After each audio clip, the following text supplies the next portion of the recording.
নমস্কার বন্ধুরা, স্বাতী মণ্ডলের আবারও একটি নতুন ব্লগ ভিডিওতে আপনাদের সকলকে জানাই স্বাগত। দুপুর 1টার মতো বাজে, এদিকে হালকা রোদও দিয়েছে আজকে, তাই কিছু চালের গুঁড়ো আর অল্প হলুদ গুঁড়ো রাখা ছিল। ভাবলাম একটু রোদ খাইয়ে রাখি, সেই জন্য দুটো থালায় করে আলাদা করে মিলে দিয়েছি। এদিকে রান্নাও আমার চলছে। বাড়িতে আজকে আমার ননদ এসেছে। ননদ বলতে আমার নিজের ননদ নয়, মানে আমার হাজবেন্ডের নিজের বোন নয়, ওর কাকার মেয়ে। খুব ভালোবাসে আমাদেরকে, আর আমার হাজবেন্ডও ও বোনকে খুব ভালোবাসে। ও পাশেই পড়াশোনা করছে, ও পাশেই হোস্টেলে থাকে, বিএসসি নার্সিং করতে এসেছে এখানে। তো নিজের বলতে তো কাছে ওই আছে। ও মাঝে সাঝেই যখন ছুটি পায় অহনার সঙ্গে আসে খেলতে, আর আমার সঙ্গে গল্প করে, আর ভালোও লাগে, টাইমটা বেশ কেটে যায়। আগের ভিডিওতে আমি দেখিয়েছিলাম যে খুচরো পয়সার অভাবে আমি মনের মতো করে বাজার করতে পারলাম না, তবে যেটুকু পেয়েছি সেটাই আজকে বানাবো। ওই কলা ফুলটা এনেছিলাম, কলা ফুল, আলু, বেগুন আর অল্প একটু চিংড়ি দিয়ে একটু মাখো মাখো করে তরকারি মতো করলাম। আমার ননদ আবার এটা পছন্দ করে না, কলা ফুলটা। আমি বলেছি জোর করেই তোকে একটু খাওয়াবো, খেয়ে দেখ, ভালো না লাগলে তখন বলিস। ওদিকে 3টে ডিমকে একসঙ্গে ফাটিয়ে আমি ভাজতে দিয়ে দিয়েছি। ডিম ভাজাটা আমি একটু পিস পিস করে করে নিয়ে আর বাকি চিংড়িগুলো দিয়ে একটু ঝোল ঝোল করে করব। আর এদিকে উচ্ছে গোল গোল করে কেটে রেখেছি, আলুকেও গোল গোল করে কেটে রেখেছি। এটা তিল দিয়ে না আমি একটু সেদ্ধ করে রেখেছি, তারপরে ওটাকে আমি ভাজবো।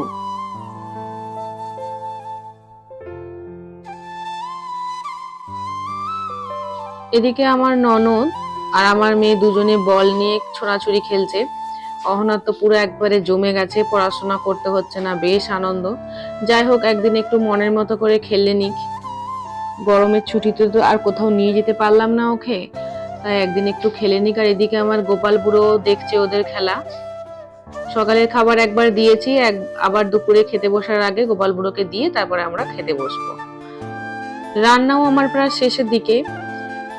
উচ্ছে আলু তিলটা যে ভাজা ভাজা করব সেটা দুবারে করব, একবারে করলে ঘাটা ঘাটা হয়ে যায় বলে অর্ধেকটা একবার ভেজে নিয়েছি, আর বাকিটা আবার একবার দিয়ে দিয়েছি। আর ডিম আর চিংড়ি দিয়ে যে ঝোলটার মতো ওটাও করে নিয়েছি, ওটাতে আমি আলু দিইনি। আর কলা ফুল, বেগুন, আলু, চিংড়ি দিয়ে যে সবজিটা ওটাও করে নিয়েছি, আম কেটে রেখে, আর হাঁড়িতে গরম ভাত তো আছেই। গুড ইভিনিং বন্ধুরা, মেয়ে জেদ করছে পিসি এসেছে, চলো একসঙ্গে সবাই মিলে ফুচকা খেয়ে আসি। তো তাই রেডি হতে চলে এসেছি। আর ওদিকে মেয়ে আর আমার ননদ ও রেডি হচ্ছে, আমি রেডি হয়ে ওদেরকে নিয়ে একবারে যাব। জানি না আজকে রাস্তাঘাটের কি অবস্থা, কলকাতায় তো আজকে ভোট হয়েছে, একটু রিস্ক নিয়েই বেরিয়ে যাচ্ছি। আর দোকানপত্র খোলা থাকবে কিনা তাও জানি না, একবার গিয়ে দেখি। আর অহনার কয়েকটা জেরক্সও করাতে হবে, সেটাও একবারে করিয়ে নিয়ে ফিরবো।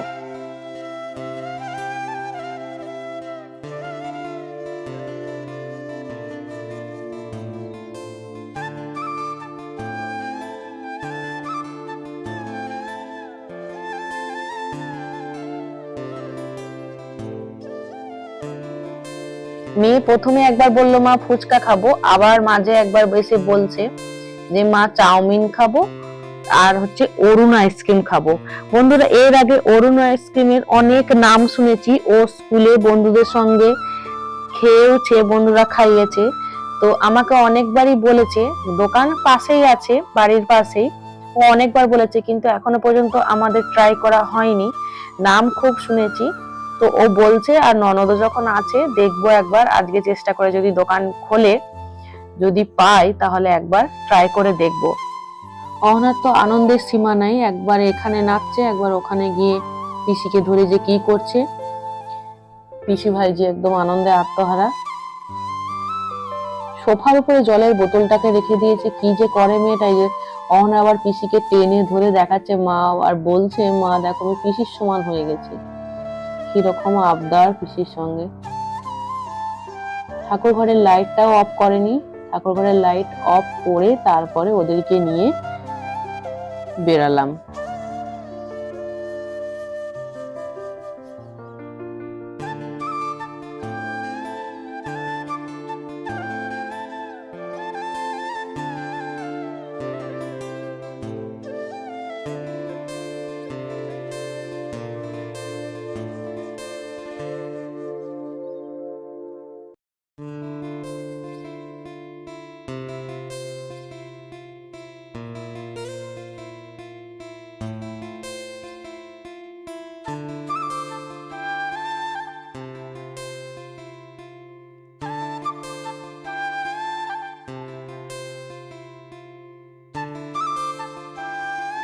বারে বারে খালি মনে হচ্ছে যাচ্ছি তো বটে, কিন্তু দোকানপত্র খোলা থাকবে কিনা জানি না, আর রাস্তার পরিস্থিতি কিরকম হবে জানি না। যতই হোক আজকে ভোট, সন্ধ্যের দিকে তো আরো রমরমা চলবে।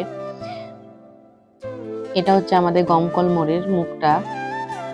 অনেকটা বন্ধুরা হাঁটাহাঁটি করেছি, কোনো দোকান, আমাদের মার্কেটে কোনো দোকান আজকে খোলেনি। এটা হচ্ছে একটু আগিয়ে গিয়ে স্টেট ব্যাংকের কাছে ওই মার্কেটটাতে একটি ফুচকার দোকান খুলেছে। তাছাড়া আমাদের মার্কেটে আজকে কোনো দোকান খোলেনি, শুধু দলে দলে বাইক নিয়ে লোক দাঁড়িয়ে আছে খালি। যেহেতু একটা ফুচকার দোকানই খুলেছে, ভিড় কিন্তু প্রচুর ছিল। যাই হোক, ওরা একটু মজা করে খাচ্ছে আর আমিও একটু খেয়ে নিই। আমাদের এখানে 10 টাকায় 5টা ফুচকা, তো আমরা পার হেড 20 টাকা করে খেলাম, 10 পিস করে। 60 টাকার 3 জনে ফুচকা খেয়ে চললাম পরের কাজ, অহনার 4টে জেরক্স করাতে। জেরক্স বলতে অহনার 4টি গান আমি একটু প্রিন্ট আউট করে বের করব। ওই 4টি গান ওকে প্র্যাকটিস করাতে হবে ভালোভাবে। একটি কেন করাবো, কোথায় গান গাইবে অহনা, সেগুলো নিয়ে আমি ডিটেলস পরে ভিডিও করব, সেখানে আপনারা সবই জানতে পারবেন।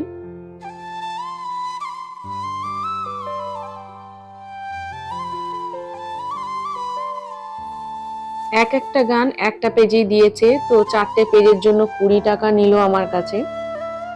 তো যাই হোক, ওটা তো খুবই প্রয়োজনীয়, করাতেই হবে, টাকা যায় লেক, তবুও আপনাদের সঙ্গে আমি বললাম যে পার পেজ 5 টাকা করে নিল, 4 পেজে 20 টাকা দাম দিয়ে আমরা চললাম পরের গন্তব্যস্থল অরুণ আইসক্রিম।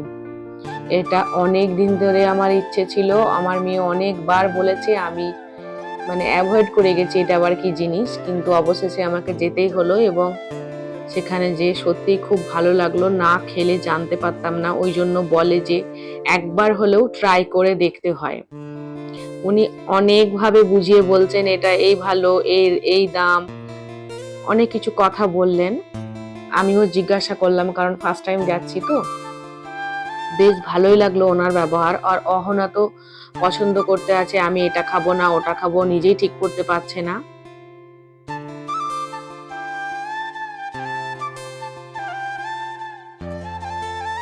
তবে একটা কথা আজকে বলতেই হয় বন্ধুরা, আজকে ভোটের দিন, আজকে কিন্তু আমাদের বেরোনোটা উচিত হয়নি, কারণ রাস্তায় একটা নির্জন জায়গায় কিন্তু প্রচুর লোক দাঁড়িয়ে আছে, যা হয় আর এই নিয়ে কি বলবো, একটু ভয়েরই কারণ। আমার হাজবেন্ড বাড়িতে থাকলে হয়তো আজকে বেরোতেই দিত না, আর মেয়ের চক্করে পড়ে আমি বেরোলাম।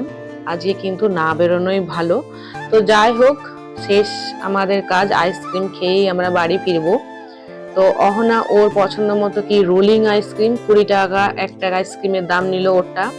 আর আমার ননদও ওই 20 টাকা একই নিল। আমি যতটুকু শুনেছিলাম অরুণ আইসক্রিমের ব্যাপারে, যে 5 টাকা করে নাকি আইসক্রিম, তো সেটা কি রকম সেটা আমি জানতাম না। তো আমি ফার্স্টে ট্রাই করলাম ওই 5 টাকার আইসক্রিমটাই খেয়ে, যে কেমন জিনিসটা হয় দেখবো।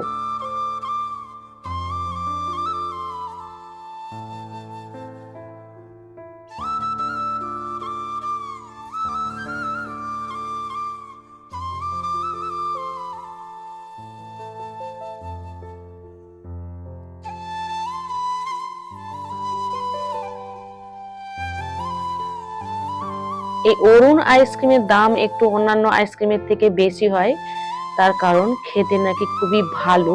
আরো বাকি যে কাস্টমাররা এসেছেন তারা বলা বলি করছিলেন।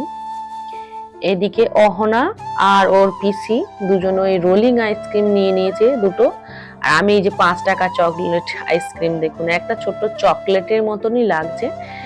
আমি শুনেছিলাম যে 5 টাকায় নাকি অরুণ আইসক্রিম হয়, আর খেতেও নাকি খুব ভালো হয়, সেই জন্য আমি 5 টাকারই একটা আইসক্রিম ট্রাই করলাম। খেতে খারাপ না, ভালো। আর ওদের থেকে তো ভাগ একটু করে নিয়েইছি, আমি জোর করে দেবেন, আমি জোর করেই নিয়েছিলাম।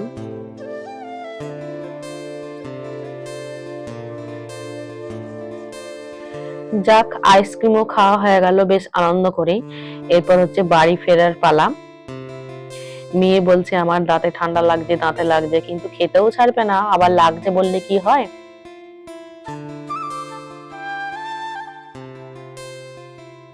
এবার আমাদের রাস্তায় চলে এসেছি, আর তিনজনই বকবক করতে করতে আসছি। এই কথাই বলছি যে আজকে কিন্তু আমাদের বেরোনোটা ঠিক হয়নি, একটু ভয় ভয় লাগছিল। যাই হোক, না বেরোলে জানতেও পারতাম না যে ভোটের দিনে একেবারেই বেরোনো উচিত নয়। খুব না প্রয়োজন পড়লে বাইরের বাইরে কিন্তু বেরোনো উচিত নয়। এটা হচ্ছে আমাদের পাড়ায় পাশে একটা বড় বিল্ডিং এর কনস্ট্রাকশনের কাজ চলছে, আর ওরা পিসি ভাইজি গল্প করতে করতে যাচ্ছে। বাড়িতে চলে এসেছি এত কাণ্ড করে, বাড়িতেই ফিরলাম, খুব টায়ার্ড হয়ে পড়েছি, একটু ফ্রেশ হয়ে একটু রেস্ট নেবো। আচ্ছা বন্ধুরা, আজকের ব্লগটা কেমন লাগলো তা অবশ্যই কমেন্ট করে জানাবেন, ভালো লাগলে সাবস্ক্রাইব করে দেবেন। আর আজকের মতো ব্লগটা আমি এখানেই রাখি। ভালো থাকবেন, সুস্থ থাকবেন, সাবধানে থাকবেন। দেখা হচ্ছে আগামীকালের আবারও একটি নতুন ব্লগ নিয়ে। Tata, by.